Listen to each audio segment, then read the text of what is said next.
اعوذ باللہ من الشیطان الرجیم بسم اللہ الرحمن الرحیم ای والذی بعثنی بالنبوۃ انہم لینطفئون بہ ویستضیئون بنور ولایتہ فی غیبتہ کانطفاء الناس بالشمس وان جللھا السحاب۔ رسول خدا صلی اللہ علیہ وآلہ وسلم کی یہ حدیث ہے، جو آج کل سوال ہوتا ہے کہ اگر امام زمانہ ہیں اور پردہ غیبت میں ہیں تو اس کا فائدہ کیا ہے؟ یعنی پردہ غیبت میں ہیں، شیعہ عقیدہ ہے کہ وہ پیدا ہو چکے ہیں، برادران کا ہے کہ وہ پیدا ہوں گے، یا ابھی ان کے نزدیک بھی کہ پیدا ہو چکے ہیں اور اب ظہور کریں گے۔ دنیا کے جو حالات ہیں اس کے پیش نظر اور شوال میں غیبت کبریٰ مولا کی تاریخ شروع ہوئی ہے، تو اس حوالے سے یہ گفتگو ہے۔ دنیا کے حالات کے پیش نظر سرکار امام زمانہ کو یاد رکھنا چاہیے۔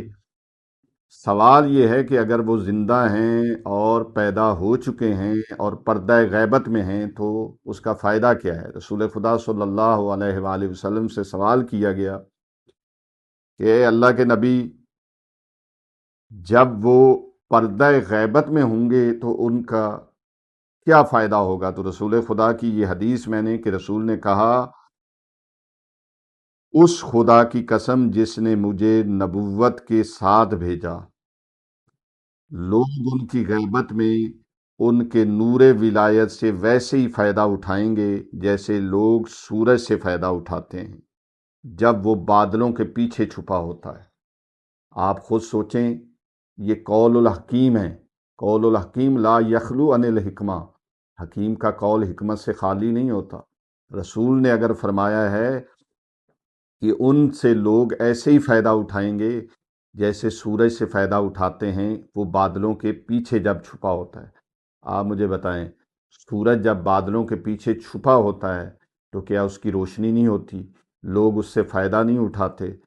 اور دیگر فوائد فصلوں کے اعتبار سے یا دیگر جو بھی فائدے سورج کے ہیں، آیا وہ بادلوں کے پیچھے چلا جائے تو وہ اس کے فائدے فوت ہو جاتے ہیں؟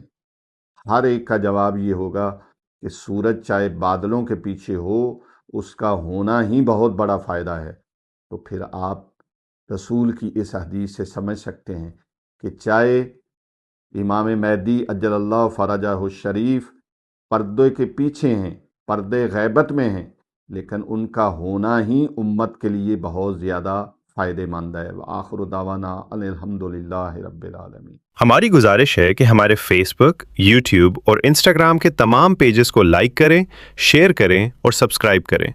آپ کی حوصلہ افزائی ہمارے لیے قیمتی سرمایہ ہے۔ شکریہ۔